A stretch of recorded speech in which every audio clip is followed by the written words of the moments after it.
Kacau, timnas U24 tidak bisa memainkan Ramadhan Sananta yang tiba-tiba tidak diizinkan Persis untuk berangkat.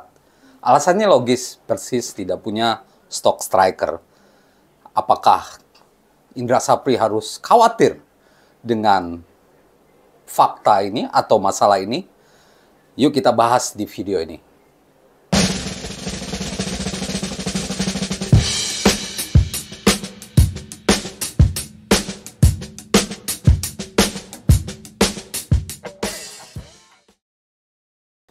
Halo teman-teman, jumpa lagi dengan saya Depri Saipullah. Salam sepak bola, salam timnas. Timnas U23 atau 24 menjalani sebuah jadwal yang panjang di 2023 ini ya. Pemain-pemain timnas berusia di bawah 24 tahun utamanya menjalani rally atau jadwal panjang. Karena setelah kualifikasi Piala Asia U23, kini ada Asian Games 2022 atau 2023 di Hangzhou, Cina. Memang sih nggak semua pemain ex timnas U23 yang dibawa untuk SEA Games, Asian Games kali ini. Masalahnya Asian Games bertepatan dengan jadwal kompetisi. Liga 1, Liga 2 sudah bergulir. Dan ini bukan agenda FIFA. Klub tidak diharuskan untuk melepas pemain. Tapi Indra Sapri selaku pelatih kepala berhasil membawa beberapa ex-23 seperti Rizky Ridho, lalu Hernando Ari, lalu Alfreanda Dewangga, dan itu ya, itu aja beberapa ex timnas U23 di timnas U24 yang akan berlaga di Asian Games. Dan tiba-tiba kabar buruk datang menjelang pertandingan melawan Kyrgyzstan di grup F. Soalnya Persis tiba-tiba melarang Ramadhan Sananta berangkat, yang harusnya berangkat pada hari ini atau dini hari tadi. Harusnya dia sudah berangkat ke China, Hangzhou, China untuk mengikuti persiapan dengan timnas U24. Tapi tiba-tiba dilarang karena Persis merasa tidak punya striker. Faktanya memang demikian, Persis tidak ada stok penyerang yang cukup. Pemain muda mereka, Arkan Kakak juga TC di Jerman dengan timnas U17. Lalu pemain lain seperti Irfan Jauhari cedera panjang usai membela timnas. Dan terpaksalah Ramadhan Sananta dipertahankan. Indra Sapri menerima ini walaupun dia kecewa karena harusnya bisa mencari pemain pengganti. Contohnya ya Hoki Caraka misalkan dibawa ya sebagai pengganti. Kini Indonesia hanya bermain dengan 20 pemain karena sebelumnya juga Beckham Putra tidak bisa gabung karena cedera, masih cedera dan saat ini masih perawatan dengan Persib. Tapi show must go on. Indra Sapri pun merasa bahwa ya itu jadi masalah internal saja. Dia berharap pemainnya kini fokus di Asian Games. Dengan 20 pemain tanpa Beckham dan Ramadhan Sananta. Tapi saya melihat bahwa peluang lolos fase grup cukup besar dibandingkan Thailand yang satu grup dengan Korea Selatan, Kuwait, Bahrain. Indonesia justru kembali dinaungi keberuntungan karena satu grup dengan Kyrgyzstan, Korea Utara, dan Chinese Taipei yang pernah kita gebuk 9-0. Maka itu peluang cukup terbuka mungkin Korea Utara saja yang jadi lawan berat, sedangkan yang lain saya yakin sih bisa menang melawan Kyrgyzstan dan Chinese Taipei. Soalnya dari rekor pun Indonesia cukup bagus melawan dua negara ini. Sedangkan melawan Korea Utara mungkin ya cukup jadi kendala. Kembali ke topik tanpa Ramadan Sananta. Apa yang bisa dibuat oleh Timnas U24? Saya merasa bahwa ini memang mengurangi ketajaman, tapi ini juga tidak perlu dikhawatirkan terlalu besar. Dari deretan penyerang masih ada satu nama, yaitu Egy Maulana Fikri. Ini adalah striker tajam, striker Dewa United yang pernah juga main di Eropa, tapi kembali lagi ke Indonesia, main dengan Dewa United. Egy Maulana Fikri kembali dipercaya. Waktu membela timnas senior melawan Turkmenistan, dia menyumbang 1 gol. Tanpa Ramadan Sananta, kini mau nggak mau, saya pikir Indra Sapri harus menjatuhkan harapan kepada Egy Maulana Fikri. Saya berharap bahwa Egy lebih produktif. Jadi sekarang ujung tombak adalah Egy. Walaupun posisi striker sebenarnya dihuni oleh Titan Agung, George Brown, lalu ada Ramai Rumakik, Hugo Samir. Tapi hanya Titan Agung yang tipikal nomor 9, sedangkan lainnya mungkin penyerang ya. Lebih ke winger ya. Seperti juga Egy Maulana Fikri. Tapi sebagai pemain yang paling berpengalaman, saya mikir Egy bisa menanggung beban sebagai ujung tombak harapan. Karena pengalaman dia di timnas. Dan dia juga punya kemampuan yang mumpuni di lini depan.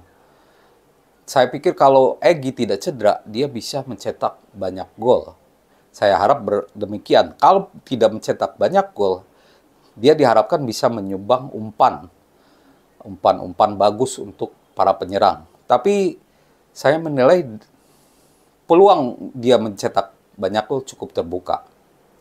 Dan peluang itu juga dibuka dengan jadwal yang kita miliki. Pertama, tanggal 19 September kita akan menghadapi Kyrgyzstan. Lalu, kedua melawan Chinese Taipei. Saya berharap dua laga ini bisa dimenangkan oleh Indonesia. Peluang itu ada. Kembali berdasarkan rekor pertemuan. Kalau bisa menang di dua laga ini, kita bisa lebih tenang melawan Korea Utara. Dan misalkan imbang atau kalah, kans menjadi posisi 2 terbuka. Atau posisi 3 pun kita masih lolos.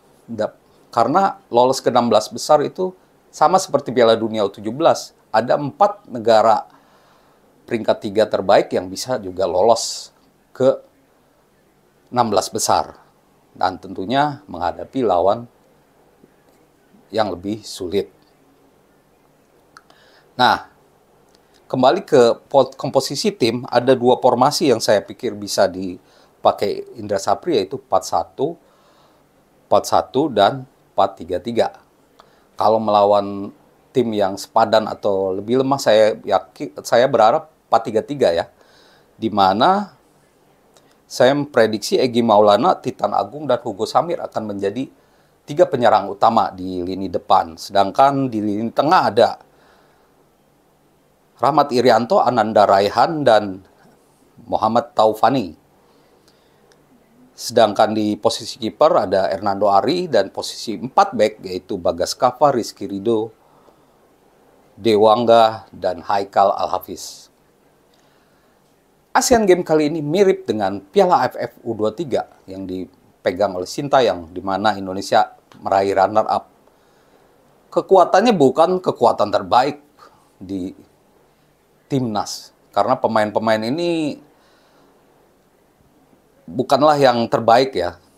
Seperti lini tengah, depan, kita bisa memakai pemain-pemain terbaik, tapi itu tidak masalah karena sesuai dengan program Pak Erick Thohir untuk menambah banyak pemain-pemain berkualitas. Pemain bisa berkualitas kalau bisa mendapatkan menit bermain. Kalau tidak bermain, tidak dicoba, tidak mendapatkan pengalaman, dia pun akan sulit untuk menambah kualitasnya. Ini bagus untuk pengembangan jumlah pemain kulit timnas Indonesia. Seperti diketahui, Erick Thohir ingin ada sekitar 150 pemain di semua kelompok umur yang siap karena padatnya agenda di sepak bola Asia atau dunia seperti 2023 ini ya. Sampai Januari nanti kita akan melihat banyak sekali agenda timnas senior, U23, dan Asian Games ini. Jadi dengan skuad yang nomor 2, kita tidak perlu pesimis. Apalagi kita berada di grup yang lumayan enak, tidak begitu sulit. Dan kalau bisa juara grup, maka lawan di 16 besar lebih mudah. Walaupun akan jumpa dengan runner-up di grup E, yang dihuni grup neraka, ada Korea Selatan, Kuwait, Bahrain, dan Thailand. Terus kalau jadi runner up lebih susah lagi, akan jumpa juara grup E. Kalau posisi 3, kita akan jumpa dengan juara grup A yang ada Uzbekistan. Lebih sulit lah di 16 besar. Tapi siapa tahu ya, bisa sampai kalau lolos 16 besar, saya optimis ya. Kalau lolos dari 16 besar ke perempat final itu agak berat. Karena lawan yang dihadapi di 16 besar akan sulit. Jadi juara grup, runner up, atau posisi 3 tetap sulit. Karena ada tim-tim kuat menanti. Uzbekistan, Korea Selatan, Kuwait, Bahrain, Iran, Thailand sendiri. Ya, yang pasti kita mendoakan yang terbaik untuk timnas U24. Dan sekali lagi, tanpa Ramadan Sananta, harapan itu ada di Egy Maulana Fikri. Semoga dia bisa mencetak lebih banyak gol sehingga bisa menutup absennya Ramadan Sananta. Nah, saat melawan lawan yang lebih sulit, kan tadi formasi 4-3-3, Indonesia bisa mencoba 4-1-4-1 sesuai dengan skema favorit dari Indra Sapri ya di SEA Games lalu. Dan kita juga berharap tangan Mas Indra Sapri ya yang berhasil mengakhiri paceklik juara atau emas SEA Games pada SEA Games 2022 lalu ya. Kita berhasil meraih emas setelah menunggu 33 tahun. Tangan dingin Indra Sapri dan ketajaman Egy Maulana diharapkan bisa muncul di Asian Games nanti. Jadi kesimpulannya, tanpa Ramadan Sananta kita tidak boleh mengeluh. Tetap harus fokus untuk lolos fase grup atau ke fase yang lebih jauh di Asian Games. Demikian teman-teman ulasan saya soal absennya Ramadan Sananta di skuad timnas U24. Kita berjumpa lagi di tema-tema bagus lainnya, bola atau yang lainnya. Terima kasih atas perhatiannya dan salam olahraga.